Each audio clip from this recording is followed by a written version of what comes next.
नमस्कार. लीनाचे स्वयंपाकघरमध्ये मी लीना आपलं स्वागत करते. आज या स्वयंपाकघरात तुम्हाला मार्गशीर्ष महिना विशेष पुरणपोळीचा सगळा स्वयंपाक पाहायला मिळणार आहे. चला तर मग आजच्या या रेसिपीला सुरुवात करूयात. इथे मी या वाटीने 2 वाटी हरभरा डाळ घेतलेली आहे. डाळ निवडून धुवून ती मऊ शिजण्यासाठी 4 ते 5 तास पाण्यात भिजत ठेवलेली आहे.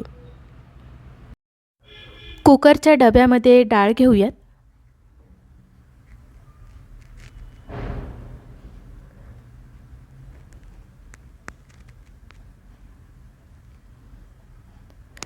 डाळ एका डब्यात शिजणार नाही, त्यामुळे मी कुकरचे 2 डबे घेतलेले आहेत.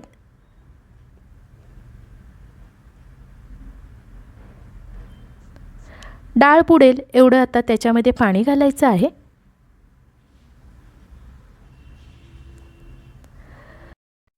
साधं पाण्याऐवजी तुम्ही पाणी थोडंसं गरम करून घातलं तरी चालेल.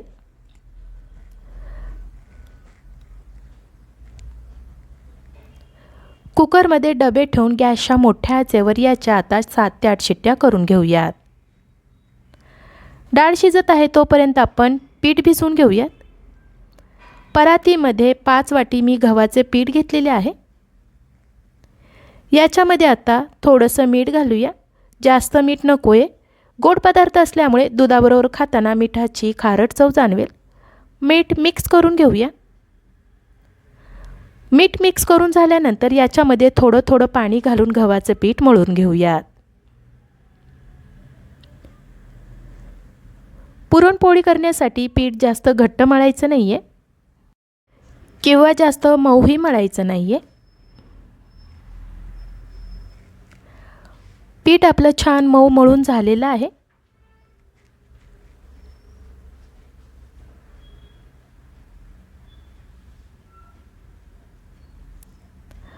थोडासा तेलाचा हात घेऊन पीठ आपण पुन्हा 4-5 मिनिटे मळून घेऊयात.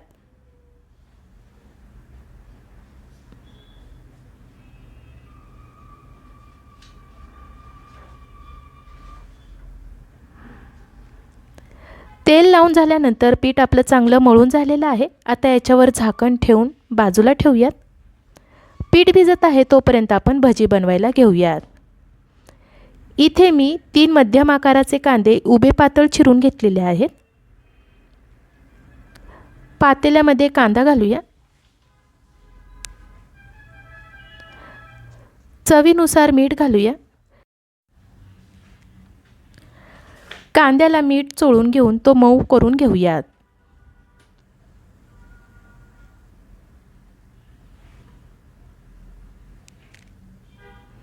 कांदा आपला चांगला मऊ झालेला आहे. आता याच्यामध्ये 1 वाटी बेसन पीठ, पाव वाटी तांदळाचे पीठ, 1 हिरव्या मिरचीचे तुकडे, थोडासा ओवा, भरपूर बारीक चिरलेली कोथिंबीर घालूया. आता आपण पीठ कालून घेऊयात. तांदळाचे पीठ आपल्याला थोडंच वापरायचं आहे. तांदळाचं पीठ जरा जास्त झालं तर भजी कडकडीत होतील.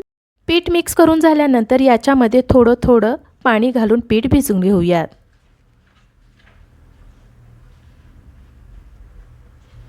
जरा बेसन पीठ लागेल म्हणून आणखीन 1 पळी बेसन पीठ घालत आहे. मिक्स करून घेऊयात. भजीचं पीठ आपलं भिजलेलं आहे. आता आपण हे बाजूला ठेवूयात. तोपर्यंत तळण तळूयात. कढईमध्ये अगोदरच तेल तापायला ठेवलेलं होतं. पहिल्यांदा आपण पापड तळून घेऊयात. इथे मी मूग डाळीचा पापड घेतलेला आहे. तेल खूप कडकडीत गरम झालं की पापड करपेल, म्हणून पहिल्यांदा पापड तळून घ्यायचं आहे. सुरुवातीलाच आपण भजी तळली असती तर आपण जे तळण तळणार आहोत त्याला तिखटाची चव येईल, म्हणून सुरुवातीला तळण तळून घ्यायचं आहे. पापड आपला तळून झाल्यावर बाजूला काढूयात. आता मी कुरडई तळत आहे. तुम्ही तुमच्या आवडीनुसार तळण तळू शकता.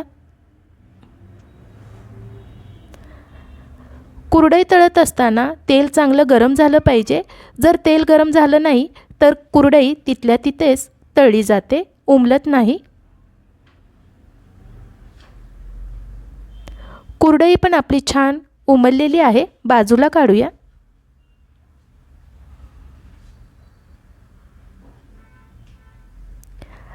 आता मी तांदळाचे खारोडे घेतलेले आहे, ते तळत आहे. हे बघा, तेल चांगलं तापलं की खारोडेसुद्धा छान उमललेलं आहे.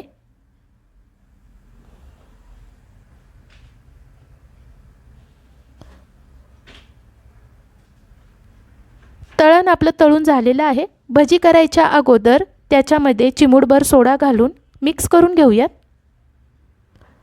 गॅसची आच मध्यम करून भजी हाताने तेलामध्ये सोडूयात. तेलाचे प्रमाण किती आहे त्याप्रमाणे भजी तेलामध्ये सोडायची आहे. जास्त भजी सोडली तर ती नीट तळली जाणार नाही आहे.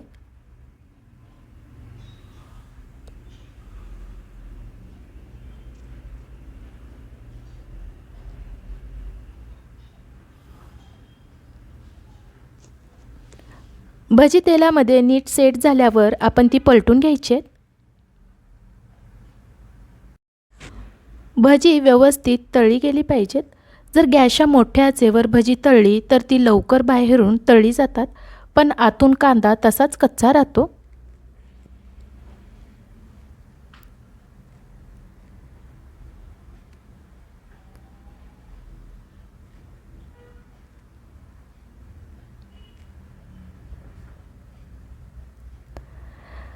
भजी आपली दोन्ही बाजूंनी छान हलका सोनेरी रंग येईपर्यंत तळून झालेली आहेत. बाजूला काढूयात. याच पद्धतीने शिल्लक पिठाची भजी तळून घ्यायची आहेत.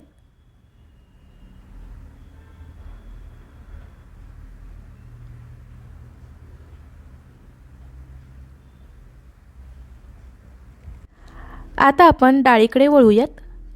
डाळ आपली छान मऊ शिजलेली आहे. डाळ चाळणीमध्ये काढून निथळत ठेवलेली आहे. शिजलेल्या डाळीतल्या पाण्याला येळवणी म्हणतात. ही बघा, डाळ आपली छान मऊ शिजली. आता आपण पुरण करण्यासाठी डाळ पातेल्यामध्ये घेऊयात. 2 वाटी डाळीला इथे मी 1.25 वाटी गूळ चिरून घेतलेला आहे.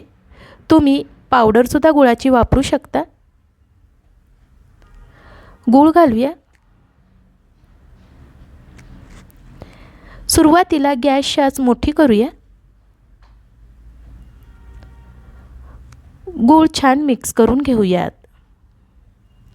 पळीच्या मागच्या बाजूने डाळ आणि गूळ असा दाबून म्हणजे घोटून घ्यायचा आहे. 10 ते 12 मिनिटे झाल्यानंतर डाळ आणि गूळ आपला छान मिक्स झालेला आहे.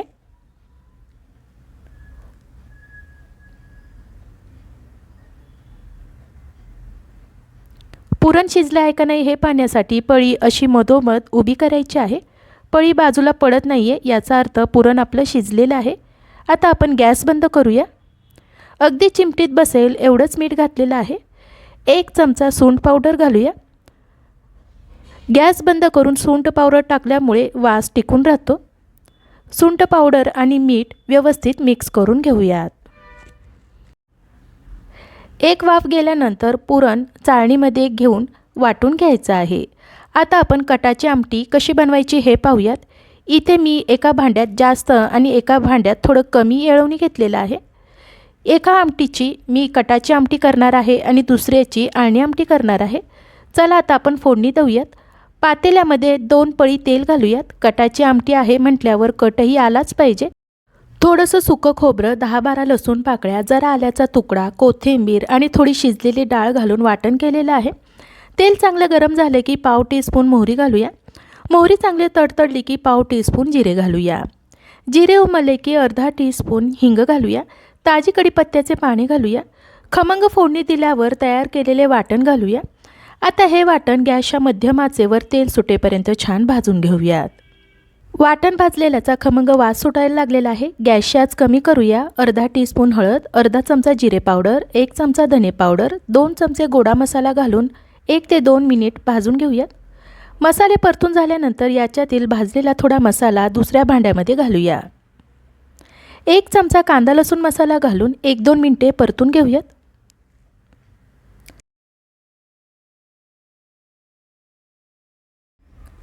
कांदा लसूण मसाला आपला भाजून झालेला आहे. येळवणी ओतूया. मिक्स करून घेऊया. जर आमटी तुम्हाला दाट वाटत असेल तर आवश्यकतेनुसार गरम पाणी ओतायचं आहे.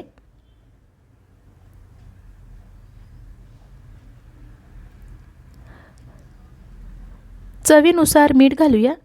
मी मोठ्या मिठाचा वापर करत आहे. आमटीला चव छान येते. आता गॅसच्या मध्यम आचेवर दोन्ही आमटी खळखळून उकळी आणूया.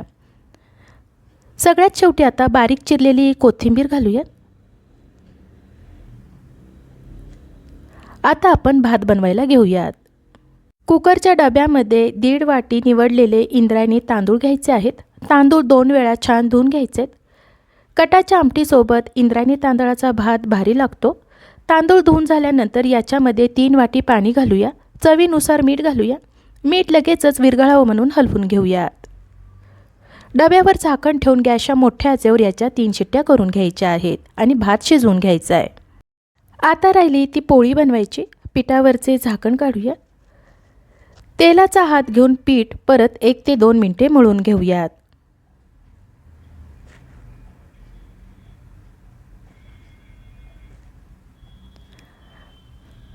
पीठ आपलं छान मळून झालेलं आहे. सुक्या पिठाचा हात घेऊन थोडीशी कणिक घ्यायची आहे.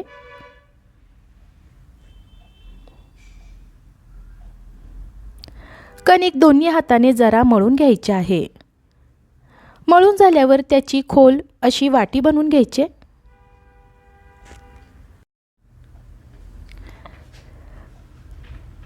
वाटी बनवून झाल्यानंतर कणकेच्या दुप्पट पुरण घ्यायचं आहे. पुरणाचा असा मुटका करून घ्यायचा आहे. व्हिडिओमध्ये दाखवल्याप्रमाणे पुरण कणकेमध्ये भरून घ्यायचं आहे.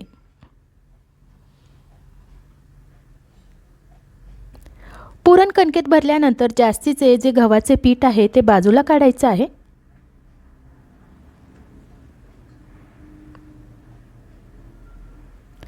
गोळा परत दोन्ही हाताने सपाट करून घ्यायचा आहे, जेणेकरून पुरण काटापर्यंत जाईल. सुके पीठ पोळपाटावर लावून गोळा परत बोटांनी पसरून घ्यायचा आहे. आता आपण हलक्या हाताने पोळी लाटण्याने लाटून घेऊयात. गरज वाटली तर सुक्या पिठाचा वापर करायचा आहे.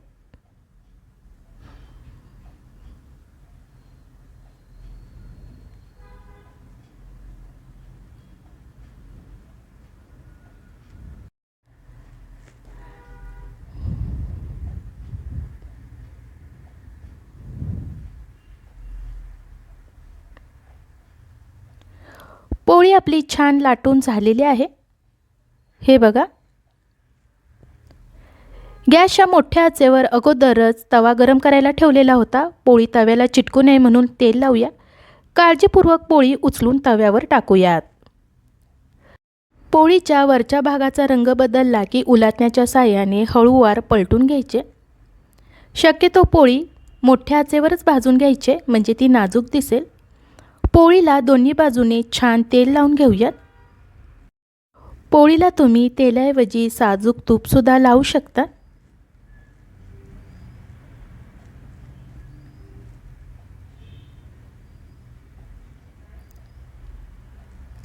काठ व्यवस्थित भाजले जावे म्हणून पोळी अशी दुमडून तिचे काठसुद्धा भाजून घ्यायचे आहेत. पोळी आपली दोन्ही बाजूने छान खरपूस भाजून झालेली आहे. पहिली पोळी सगळी फुगलेली नव्हती म्हणून दुसरी पोळी लाटून तव्यावर टाकलेली आहे. ही बघा, पोळी आपली छान फुगायला लागलेली आहे. कणिक पुरण व्यवस्थित झालं की पोळी व्यवस्थित होते. तसेही आजची ही पोळी फक्त गव्हाचं पीठ वापरून केलेली आहे. गव्हाचं पीठ वापरल्यामुळे पोळी थंड झाली तरी छान मऊ लुसलुशीत राहते.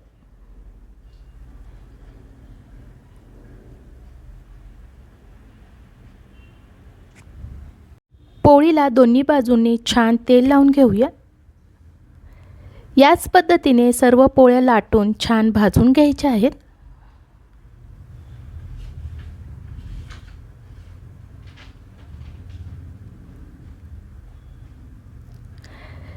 या मार्गशीर्ष महिन्यात तुम्ही असा पुरणपोळीचा बेत नक्की करून बघा.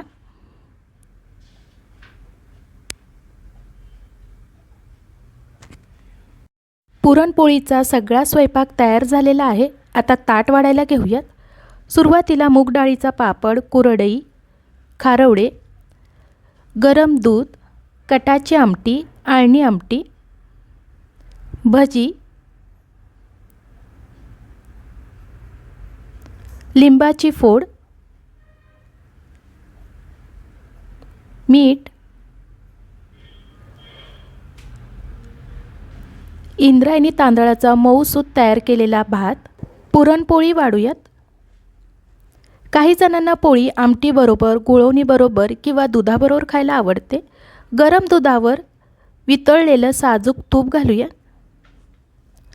पुरणपोळीचं ताट तयार झालेलं आहे. अशा रीतीने सर्वांना आवडेल असं पुरणपोळीचा सगळा स्वयंपाक तयार झालेला आहे.